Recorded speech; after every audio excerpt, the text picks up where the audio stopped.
Hello,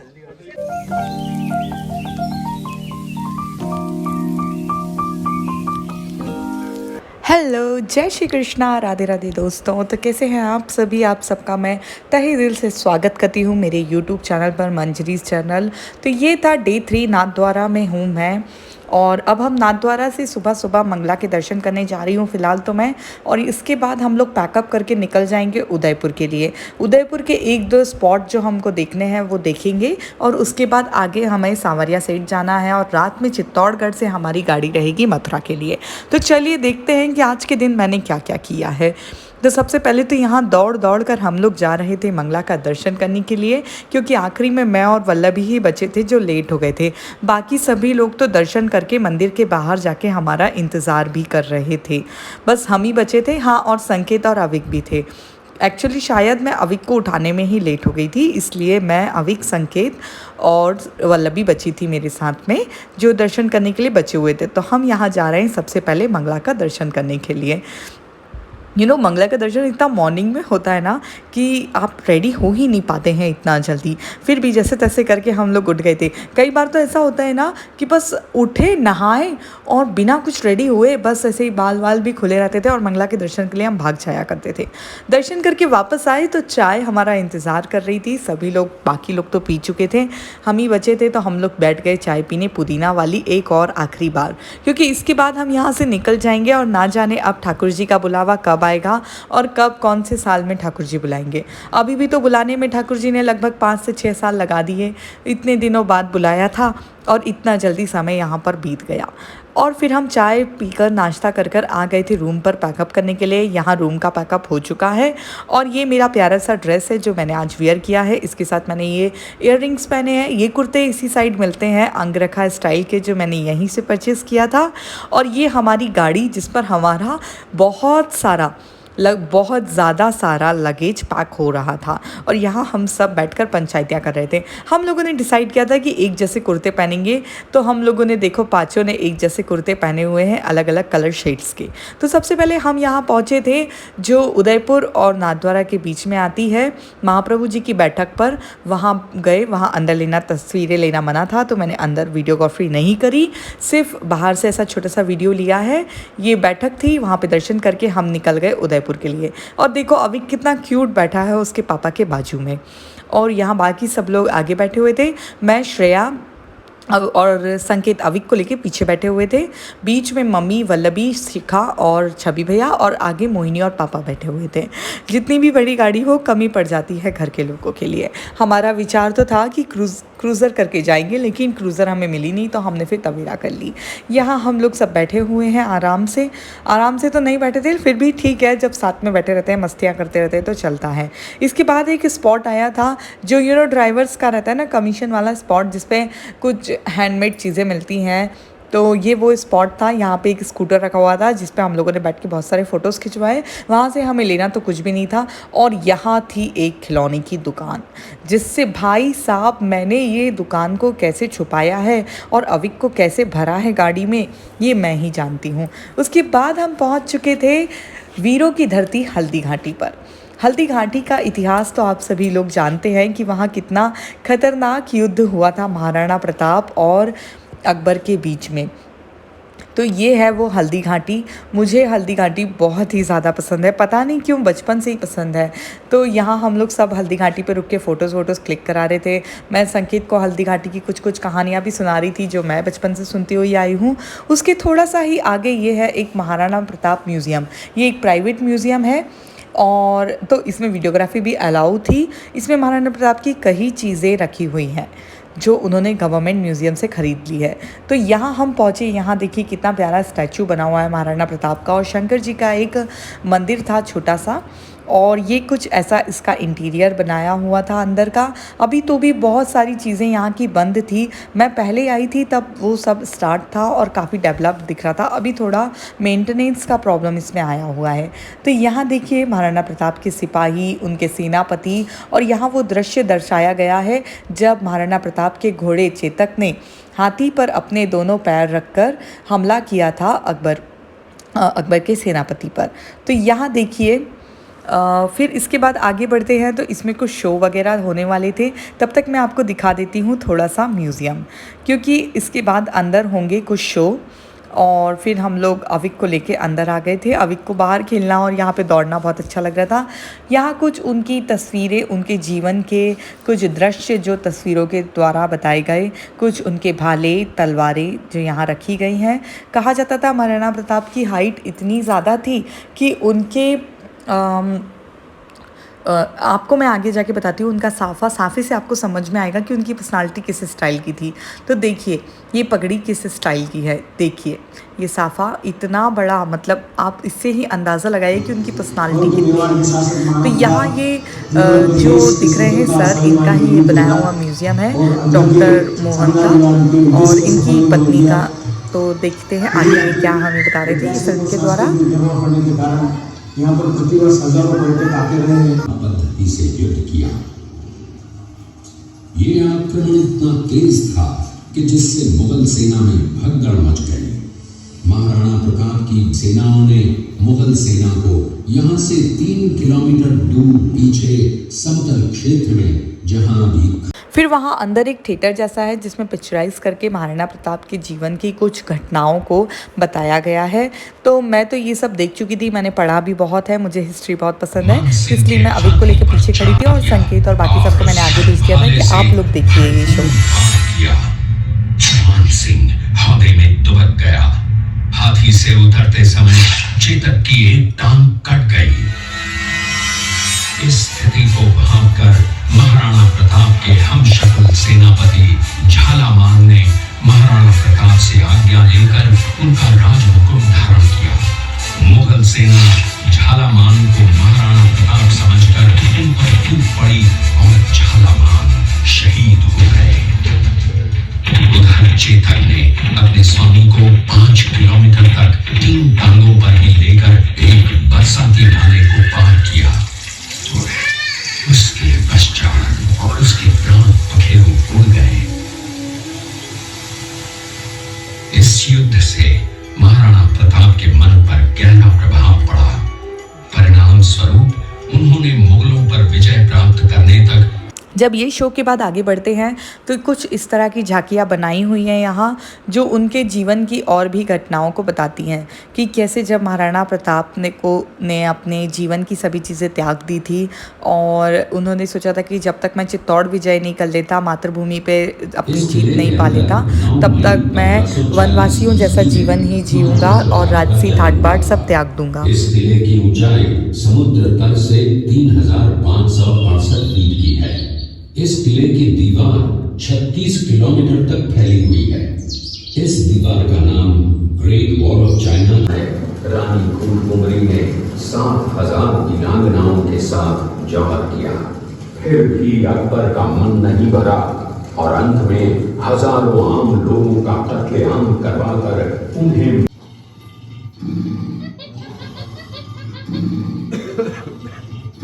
जैसे ही ये झांकियाँ ख़त्म होती हैं तो आगे ये पार्ट चालू हो जाता है। यहाँ पर गुलाब जल वगैरह मिलता है जो बनाया जाता है यहीं पर।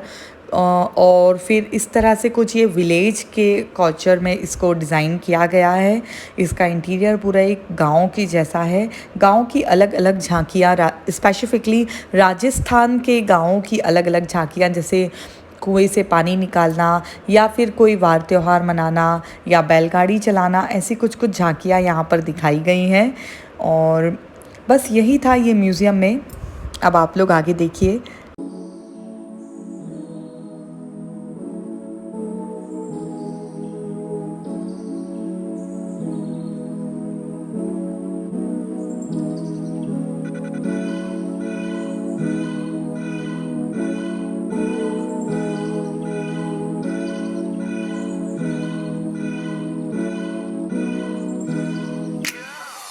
फिर म्यूज़ियम के बाद हमने डिसाइड किया कि अब चल देते हैं एकलिंग जी के मंदिर, क्योंकि वही था आगे हमारा रूट। तो एकलिंग जी का मंदिर जो शिव जी का मंदिर है, सावन चल रहा है तो शिव जी के मंदिर तो जाना ही चाहिए।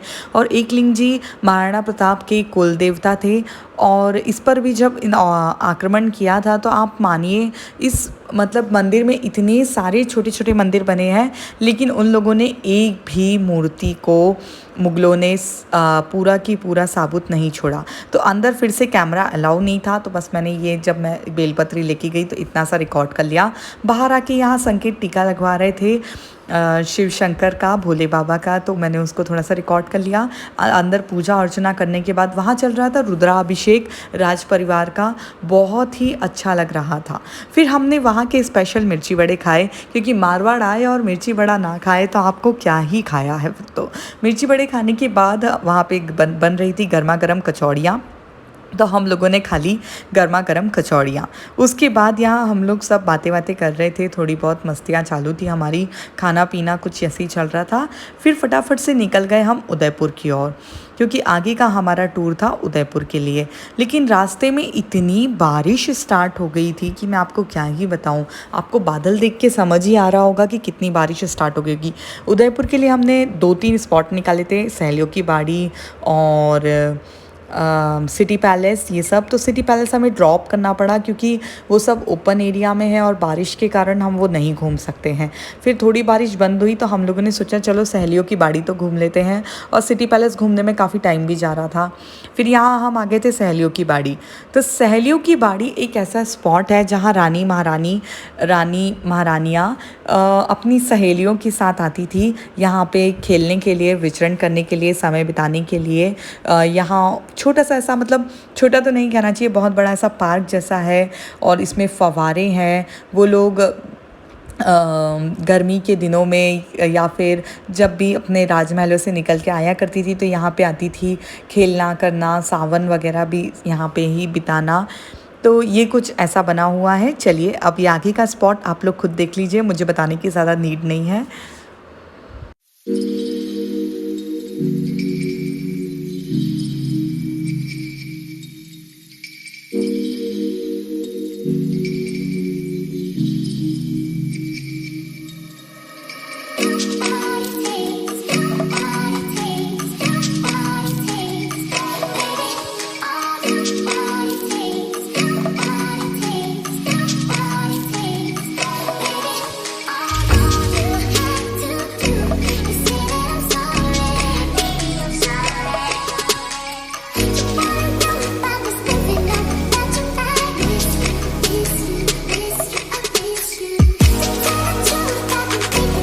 सहेलियों की बाड़ी के बाद हम उदयपुर से निकले। रास्ते में एक रेस्टोरेंट पड़ा जहां हमने दाल बाटी का खाना खाया, और थोड़ा सा वहां अविक अनईज़ी फील कर रहा था, इसलिए मैं कुछ रिकॉर्ड नहीं कर पाई क्योंकि मैं उसको लेके बैठी हुई थी।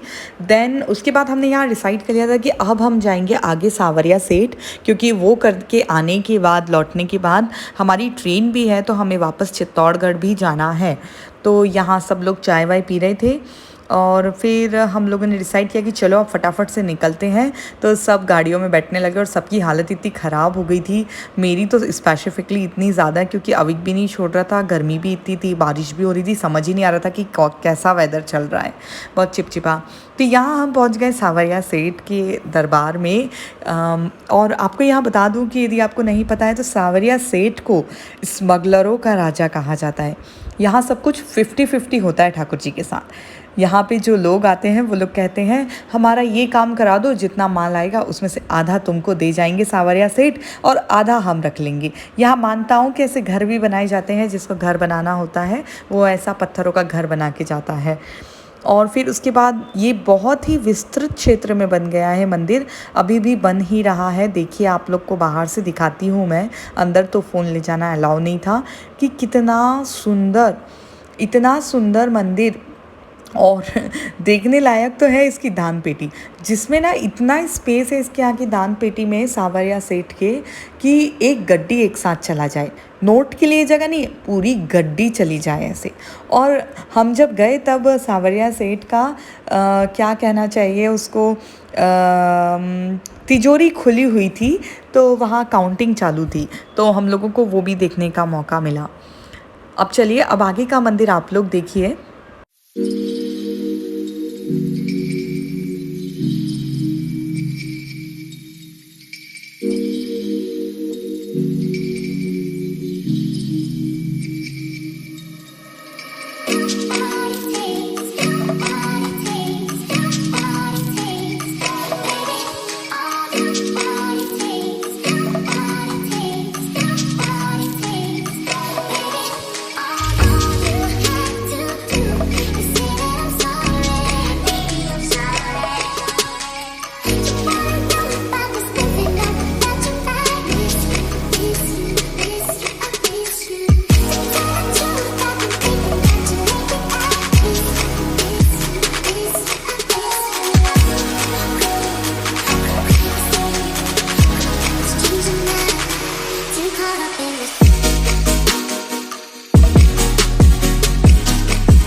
तो चलिए अब मेरे साथ एक बार बोल लीजिए सावरिया सेठ की जय।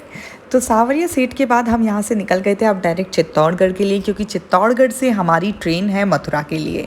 तो यदि आपने अभी तक मेरे नाथद्वारा के पिछले दोनों व्लॉग नहीं देखे हैं तो प्लीज़ जाके देख लीजिए, उन पे प्यारे प्यारे से कमेंट कीजिए, प्यारे प्यारे से अपनी फैमिली को शेयर कीजिए और अपने दोस्तों के साथ प्लान बनाइए जल्दी जल्दी से नाथद्वारा, सावरिया सेठ और चित्तौड़गढ़ जाने का।